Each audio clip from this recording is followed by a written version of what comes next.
Welcome to Bleeding Blue, a show about the history of the New York Football Giants. My name is Justin Pennick, joined alongside my co-host every week, one of my best friends in the world, Nikki Snacks. And Snacks, I'm really glad that somebody else is here with us who really enjoys and appreciates putting football before Giants, not just you. And I do get criticism sometimes, believe it or not, of saying the New York Football Giants and how often I say football and the way that I say football with two strong syllables. We have Sam Prince here. Sam, we're recording today. 1 week ago, your life kind of drastically changed a little bit, and we are so happy and so thankful to have you on. How you doing, man? I'm doing fantastic, Justin and Snacks. My life changed more than a little bit, changed completely, but on podcast shows like this. But I've been looking forward to Bleeding Blue for ever since you DM me on Twitter. Well, Sam, I will say this, and Justin, you're right. I think we may have finally found my match because watching Sam and his excitement on that stage when he announced that we got Kayvon Thibodeau is kind of like how I watch, or how you probably watch me when I'm 44 beers deep at 12 o'clock at a Giants tailgate. So I think we found the number one energetic Giant fan in the world. And I will say this, we were saying it before, but you understand when Kayvon Thibodeau goes to the Hall of Fame and in the Giants Ring of Honor, everybody will remember who called that name on stage. Yeah. So people were talking about that to me. If he ever, so my whole, I'm going to knock on something. If he does what you just said, my dream is to announce him in those moments, because that would be a full circle moment. I think Mr. Maurer and the Giants organization want that to happen. What do you guys think? I would say if they don't let that happen, then that's malpractice on their end, because all of us Giants fans are always going to remember Sam Prince when we hear and see Kayvon Thibodeau. The reason why we're having you on this history show that we do, because Bleeding Blue is a Giants history show, and even though literally you made the pick 1 week ago, we're gonna remember that. If Joe Shane and Brian Dable and Dabes, if they turn around this team, and when they do, not even when they turn around this team, we're going to remember that moment as kind of like the start of it, right? Being excited about Kayvon Thibodeau's superstar potential. And I will say, I don't think the pick is the same if it's Evan Neal. But the fact that it's with Kayvon, and the fact that Kayvon was that first pick, and he has that superstar potential with that personality, and you guys had that moment together where you really were, I feel, the manifestation of Giants fans, millions of Giants fans, on their couches that night in terms of how we felt. And you were that guy on that stage dapping him up. So really, it was a historic moment. And it doesn't take 5-10 years to go by for us to realize how historic of a moment that was. And that is why I'm so glad that you are here. Yep. Wow. And I want to say too, because that reaction that you gave, I think that amped Thibodeau up even more, because once he sees you going nuts, Thibodeau's going nuts, and the whole hug and everything. It was something. And Justin, I'm so happy you said that, because the day after it happened, I tweeted out, I said, the young man who I'm giving all the credit to for when we finally turn this ship around, thank you, Sam Prince. And I put the GIF on. So when this ship does get turned around, you were the ringleader. And for that, I will always thank you. And Justin knows this. When people do well for me and my sports teams, I put them in my will. And Sam, you're in my will. You will be in my will. Whoa, Nikki Snacks. First of all, I gotta follow you on Twitter if I don't already. Thank you so much for the will. And you know what? That's an honor for me to, be the quote unquote ringleader for the Giants right now. That's it. That's it. You're the guy. You're the guy that started this engine back. Let's go.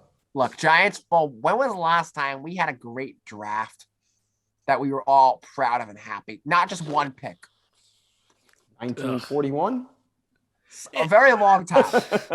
Yeah, absolutely. Have you been able to really sit back and think about, because it's been 1 week at the time that we're recording this, have you been really able to sit back and really reflect on how awesome everything has kind of gone between that moment and even, meeting Eli Manning before the actual draft and, flying out to Vegas? Have you been able to sit back yet, or are you still going a million miles an hour?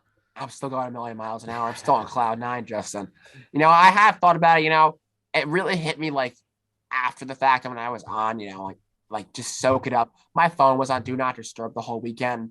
so I wouldn't, go on my phone and stuff like that. So I wanted to soak it all in. And I think one of the coolest parts that wasn't the surprise or the announcement was when I went on NFL Network to anchor a show. That was incredible. That was a surprise. That was awesome. and that was not planned. No. You had no idea, so they just threw you into the fire. They're like, hey, Rich is like, hey, Sam, you want to become a sports broadcaster? Let's do something like this. You're gonna be in my chair for the exact, and then you're gonna anchor the rest of the show. I went down to Daniel, Charles, Peter, and of course Rich, and then I closed out the show. And you did a great job. So I could see it already. Your future is beyond bright, and somebody with all that knowledge and that intensity and that fire. That people want to see that. When I'm watching TV, I want to see that resonate. And with you at such a young age already. What are you? 17? I'm 19. 19? Like, that's insane to see at that young age. So I wish you all the luck, and I know we'll be seeing you on our television screens for a long time. Well, maybe not me. I won't be around too long, but Nicky Snacks, you're not that old. You're talking like you're like 100 years old. You're like, I'm like, I'm gonna, I feel 100 years old. Snacks' soul has been through 100 years worth of adversity. So speaking of, I guess kind of talking about a long time. You in a way have had to wait quite a while to make this pick, because I know that this was supposed to happen in 2020. So obviously it was worth the wait. But are you eventually getting to a point where it's just like, is this thing going to happen? I'm sure there's so much stuff that's happening in the world that's out of your control and stuff like that. You're waiting 2+ years to actually make this pick and to make this happen. It obviously was worth the wait, but how is that kind of process, just waiting it out and everything like that? Justin, Snacks, let's get a little serious here. I was devastated in 2020 when my wish was postponed. Devastated. I was really just upset. Like, it was a whole mood change for me. I was not as energetic. But then when the draft came around, I was still happy because, it's NFL draft day. I mean, how could you not be? So when Andrew got selected, I was very happy. I really like Andrew. I think he's doing very well for the Giants. Eric Drew, as you guys have a shirt from him on johnpointmedia.com. Oh. A little plug right there. So I'm a big Andrew fan, and Make-A-Wish actually surprised me. They felt the Giants heard about my story in the NFL, and Andrew heard about it, and he wanted to meet me. So we had a 20 to 30 minute Zoom call. Oh, awesome. And it was awesome. He's a really cool guy. We still stay in touch right now. I unfortunately have not met him in person yet, but hopefully I will soon. I have his jersey. I was wearing it yesterday when I was talking to Justin on a Zoom call with Bobby. Snacks, you unfortunately were not there. I was a little late. I'm sorry, but congratulations on your Ring of Honor. I didn't know if I was allowed to say that. Yes, no, it's out there. Yeah, no, it's out there. Yes, it's out there. Yeah. I don't want to say yes when you guys induct me into Ring of Honor when Snacks is late. Listen, I was like genuinely upset because when Justin told me that I could be a part of it, I was honored and I was elated. But just to that point about the 2020, and listen, that's heartbreaking, and I can only imagine how it was heartbreaking. But you know what? You know what's funny, Sam? The world works in mysterious ways where I was always brought up. My mother used to tell me everything happens for a reason. And I think, maybe the COVID and the cancellation of your wish all happened for a reason. You got to go to Las Vegas in front of all those people. Instead of doing it over a Zoom and announcing it like that, you were in front of all those millions of people watching and on TV.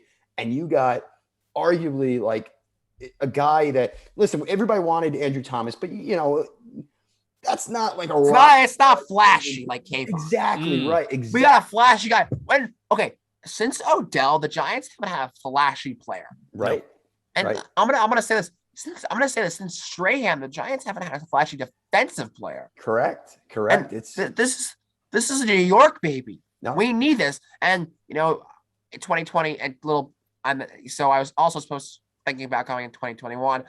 In my mind, I thought it was going in 2021, but that was never official. So then the Giants surprised me in 2022, but they're like, yeah, we can't, unfortunately, COVID. I was upset. I was like, yeah, that was a Sam Prince mind fault thing. I trapped myself in the mind to do that. We've all been there. Yeah. And Snacks, I do agree with you. Everything does happen for mysterious reasons.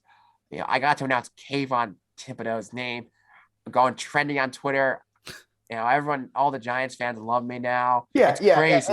and you got more Twitter followers than me now. Wait, no way, no way, no way. Listen, Yeah. listen. If anybody deserves it, it's you. It's you. Yeah. Oh, thank you, Nicky Snacks. I have a question. So when we bring on guests and whatnot, it's a little different because with the guests, we're not really talking about old history games or old history players and stuff. Where it's just me and Justin. That's what we normally do. So we like to get the backstory of our guest fandom. So for me and probably Justin, we were born into it. Our families were Giants fans. I was wondering for you, was it a family thing? Did you have a favorite player when you were a kid? Like, how did you become a New York Football Giants fan? All right, so I became a New York Football Giants fan. Yes. So my whole family bleeds blue. My grandpa Ben Tabbs had season tickets for the Giants for over 50 years. He also has season tickets for the Jets, but we're not going to talk about the Jets here. We're talking about the not on this show. Not on we're this show. we're talking about the New York Football Giants. We all bleed blue, and he's been going to games for so long, and my uncle goes with my brother goes with them. Max, my uncle's name is Daniel. We call him Uncle D. My cousin Alec and my cousin Isabel goes. It's a whole family thing. It's got 4 tickets. So we go like each of us don't go to every game, but now some people are in college and away, so there are more tickets to spread around. So I wasn't always a biggest sports fan. I always liked the Giants, because everyone liked them. What am I going to be, that kid who likes the Jets? Why would I ever want to be that person? Nope, I completely hear you, and that's to me, with the New York Giants, everything. I'm sorry, the New York Football Giants. Everybody that I know and met, especially because we're all in New Jersey, and it really is like a family thing. Like you're born into this fandom. You know what I mean? You are. I was born in '93, and I didn't really pick up football until like 2000. Obviously the Giants had a great year, and that's what made me fall in love. But I also didn't have a choice, like many of us did. And our grandfathers were fans, our dads are fans, our moms, our brothers, our sisters. So to me, that's a very special thing. You don't find, to me at least, maybe it's so little in the fact that I only know this area and Giants and Jets fans and stuff like that. But you probably go around the league and fans are picking whatever team they want from wherever they're from. Yeah. Here, it's like a family built driven thing. And to me, it's very special. So I love that. We are a family Giants fans. We're not going to talk about the Jets. This is the New York Football Giants we're talking about. Look, funny thing is about like family and teaching them football. My dad actually doesn't love sports as much as me and my whole family. Like he'll watch it with us. It's kind of funny. So my brother, Max Prince, taught me Giants football on the stairs with a whiteboard. He would teach me what a wide receiver was, what a cornerback was. So cool. What a quarterback, not a corner. He would teach me the positions on a whiteboard. It was pretty funny. And, I always knew who Victor Cruz was. And because he actually lived in my neighborhood for a couple of years, but then unfortunately he moved. Cool guy. And then, Eli, I always loved Eli and Victor. I remember watching the Super Bowls. Unfortunately, I was too young to really appreciate it. So it's really sad. And 2014, I became a fanatic. I was going to ask, what year was it really that hit you? Because me and Justin have talked about it in the past, like 2000 is the year that I became the psycho that I am. So 2014, that's good to know. So you only got 2 years of Coach Coughlin, huh? Yeah, it's pretty sad to think about it like that. And to also think about Snacks, you were born in 93. So you've technically been alive for the same amount of Super Bowls the Giants have won than the Dallas Cowboys have won. Wow. We just throw that shot in there. He knows the way to my heart, Justin. Let me tell you. He knows the way to my heart. I hate that team more than I hate anything in the world. See, for me, it's the Philadelphia Eagles. I hate the Eagles. You know what? I might be transitioning to that because now that I'm down here, in South Jersey, I see all Eagles fans, and it's bad. Tough, man. It's tough. I've been called where you live, South Jersey. Don't do it. Oh boy. Do not say it. I'm not saying Central Jersey. Oh, thank God. Okay. I would there's no such thing as Central Jersey. Oh my It's God. North Jersey. No, right. there's North and South. There is no such thing as Central Jersey. I love this kid more than I love anything right now. So yeah, Sam, you know, I'm sorry, you know not this the way kid, this to man. you know Okay. the way to Snacks' heart. You Okay, really do. Snack, since you do live in North Jersey, you call it Taylor ham or pork roll? Taylor Ham. Let's go. Thank you. It's not called pork roll. Oh, that just sounds so. What am I eating? A pork rolled up. Yeah. It's Taylor ham. Disgusting. Pork roll sounds barbaric if you really think about It's it. gross. People are degenerates, and whoever calls it pork roll sucks. Excuse my friend. Are you Justin? What do you call it? Taylor ham or pork roll? It's Taylor ham. It's Taylor ham. Okay, good. I need to make sure. That's too far. All right, Justin. If you don't mind, can I bounce another question real quick? Oh, please. It's gonna be a quick one. New Jersey Giants. I'm telling you, my will. I'm gonna start taking people out of my will just so I can give more to Sam. That's really what I might start doing after all these unbelievable tricks to get to my heart. Are you sure you didn't prep him for this, Justin? Like say these things that trigger Snacks and I'm positive. It's not that easy to really trigger you either in a good way or a bad way. So no, go ahead. No, it's not. All right, so we got into your fandom, and yes, I know this is a history podcast, but last week is history. Yeah. Now you read Kayvon Thibodeau's name on that card. Yeah. Who?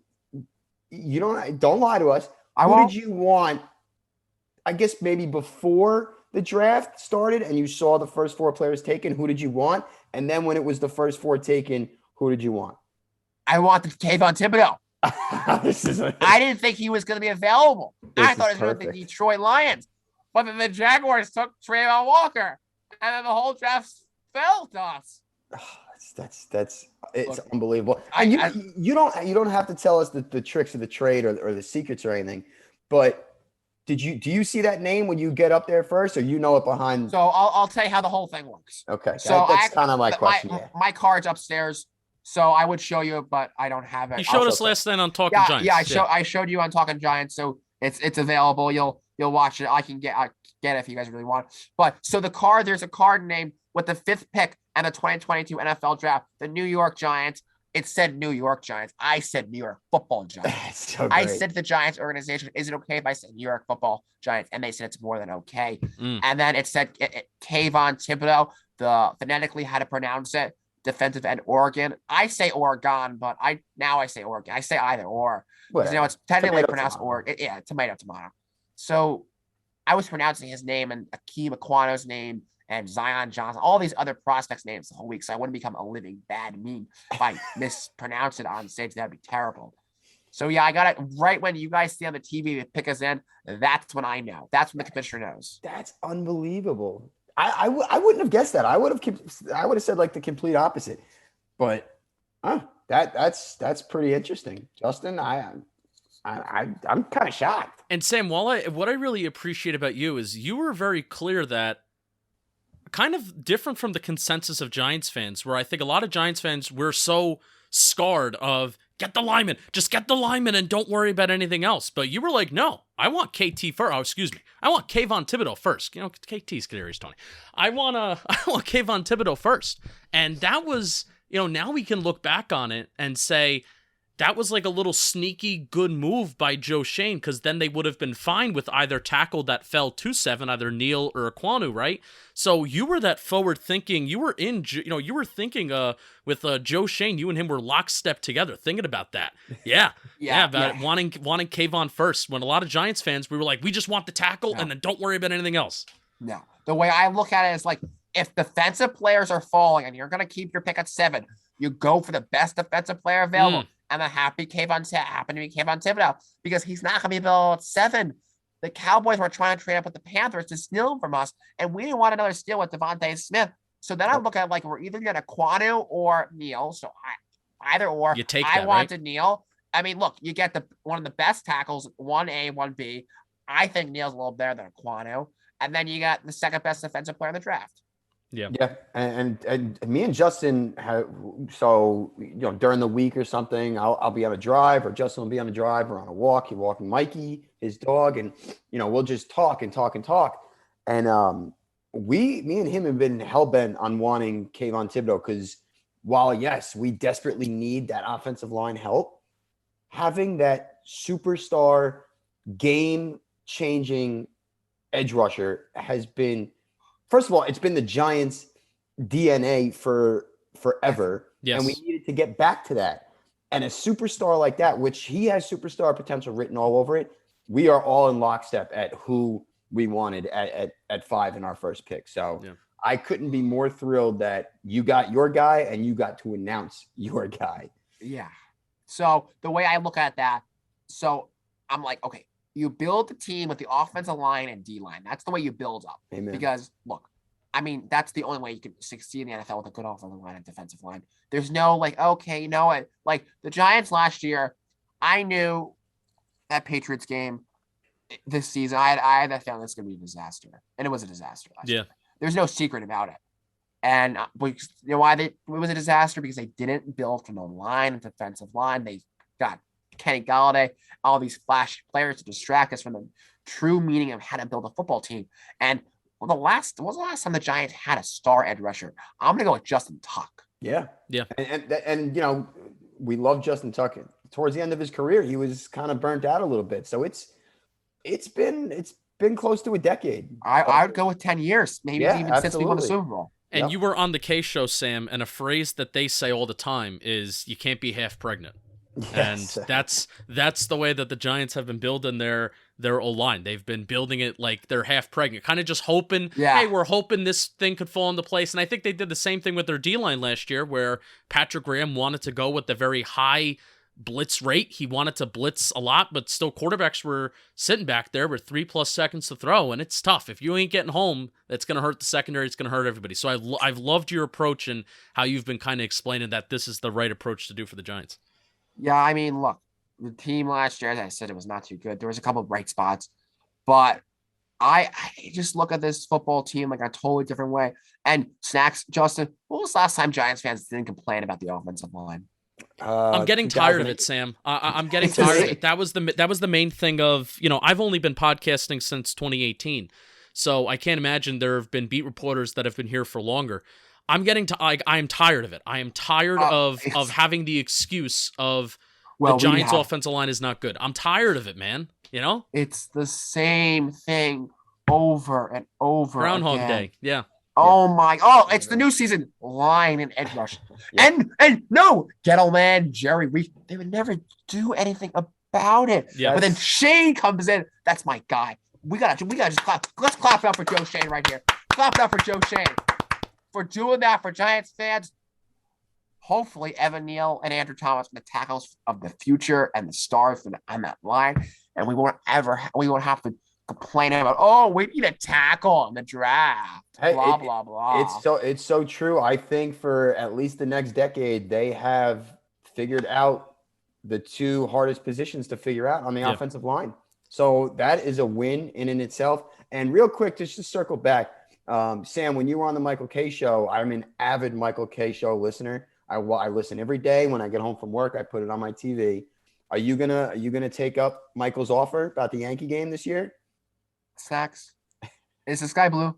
I don't want to be like I don't want to be like an insult like that. I know, but, I know. Of course, I'm a diehard Yankees fan. I mean, I don't really get why you wouldn't be a Yankees fan. I agree. You know, I don't like. Well, good. I'm just making. You two are too similar. We are. Wait, Snacks. Serious question for you. Oh boy. What do you think of the Mets? Do you hate them? Despise them. Thank you. I despise them almost as much as the Red Sox. They're close. They're 1B to the Red Sox. Their fans are like, oh my gosh. I'll say 1C because I now hate the Astros more than I hate the Mets. No. Okay. The Astros for me, I don't like them, but it's softened up because they made it back to the World Series without cheating. That's fair. It's Altuve. I don't hate the Astros themselves. I only hate Altuve. Hate him. That midget. You two are too similar. Aaron Judge should have that freaking 2017 MVP. Yep. I'll never forgive that little. Okay. I told myself I wouldn't curse, and I'm not going to. But I swear to God, if I ever saw Altuve in the street, I'd spit in his face. I wouldn't do that. Sorry. It's not that I strongly dislike Altuve. That's a better word. I sometimes take things over the top. I apologize. Yeah, I so apologize. Sam, so we're finding a lot of similarities between Snacks and Sam, but we're also finding out that just Sam is just genuinely a better person than Snacks. Oh, without a doubt. Ah, I think we could have told that a long time ago. But all right, so I know we got to get wrapping up, and I wanna bring up one more topic. It's a little Sam. You're very near and dear to my heart. Not because of how you went about the whole draft and how humble and how awesome and how just kind-hearted and excited you've been, but I'm a Make-A-Wish recipient myself. no way. I never knew that. Yes. So Why? when I was 16, I had I had some cancer, whatever the case. Oh my God, I'm we're so not sorry. going. We're not, no, please. I'm all good. My hair's back. I look great. Yes, you do. Actually, there's too much hair. I got to shave my face. I hate it. But anyway, so I had always my whole life I wanted to, as a kid growing up, I always wanted to be a Giant season ticket holder. My parents never got season tickets. My dad put me on the waiting list the day I was born. We never got them. So I always wanted to call myself a Giant season ticket holder. So stupid me, my Make-A-Wish comes to my house. They're like, we want to grant a wish to Nicholas. I was like, me? Go give it to somebody else. I don't, whatever. So we were talking. Like, what do you really want? And my parents are like, we could take a cruise to Italy. We could go on vacation. We could renovate the house. We could do all these things. I'm like, this is my wish. So I wished for Giants season tickets for one season. And it was an unbelievable year that unfortunately ended in Deshaun Jackson returning a punt to the end zone and kicking us out of the playoffs. But anyway, I always say that was the catalyst. And I was the catalyst for our Super Bowl run the next year. But I was, Zach, our friend Zach Rosenblatt wrote a little article about me and my tattoo and whatnot. You are now officially the #1 Make-A-Wish kid for the New York Giants. And if there was a baton that I could pass, I can't pass any baton in the world. I'm glad to pass this one to you. So I'm glad this is the person that it happened to. And I just want to say that I appreciate you and everything you went through. And the fact that, like you were just saying, how upset you were in 2020 that it got canceled, that it came back around full circle, and that this experience was 20 times better than 2020 ever could have been. And I'm proud of you and everything you've been through and how you handled yourself through it. So I love you and great job. And thank you for being on here. And I'm sorry, Justin, Sam, if that got a little bit emotional, but it is something that is been very, very near and dear to my heart. I watched the draft with my father, and he was even tearing up because, just for my family, it's something really special. So Make-A-Wish is amazing. The Giants are amazing, and you are absolutely amazing too. So great job. Thank you. Thank you. Love you too, Snacks. And you too, Justin. Sam, I have one more question for you. I know you want to get into sports media. Yes. So I want to know from you, what kind of entices you the most? And this is honestly just a selfish question because I want to know this about you. What entices you the most about sports media? Like, is it broadcasting? Is it the content creator side of things? Babes. Producer? What are you looking to get into? I want to host my own show one day for a major platform. Yeah, maybe Jumbo Media wants to hire me one day. We'll see. Hey. Off to a good start. And that would be awesome right out of college. Do stuff with them. So, my dream is to cover the NFL on a major platform. I would love to be on TV and cover the draft. That is my ultimate dream. And also what entices me, and the Super Bowl, really, or just any one of the major sports teams, major sports leagues. That's on ESPN, NFL Network, NBA, NHL Network, all these major things. That's my dream because I get paid to talk sports. I don't want to just sit around a desk job all day and be miserable with my life. Amen. And I think, unlike Justin, you have the face for TV. So no, Justin's a cool guy. No, he's Sam. He's ugly as sin. It's I've always said that I have a body for radio. That's how I've always approached things. So, well, I can promise you, after watching just a small portion of you on NFL Network and hosting with Rich Eisen and all those big names, you got some future ahead, buddy. All right, thank you, Snacks. I really appreciate that. Of course. All right, Sam, so what I want you to do to wrap us up, I want you to plug yourself. Plug your socials, plug your podcast, and I'm going to include stuff in the description as well so people can click on it. I'll have you guys on the show soon. My podcast, Prince on the Pod. Once again, that's Prince on the Pod. You can find us on YouTube, Instagram, on and on TikTok. And my personal account is Sam the Prince 14 on Instagram, Twitter, and then once again, podcast Prince on the Pod, Instagram, YouTube, and TikTok, and personal Sam the Prince 14 on Instagram and Twitter. All right, awesome. Right on. Sam Prince, thank you so much for hopping on. We really appreciate it. And again, this is a New York Football Giants history show, and I really do think, even though it's 1 week later, this is something that we're going to look back 5-10 years from now when Joe Shane and Brian Dable, when they collect 2 Super Bowls themselves, this is something that we're going to remember as the kickoff and the start of a new era for Giants football. So we'll see everybody next week. Until then, keep on bleeding blue. Peace.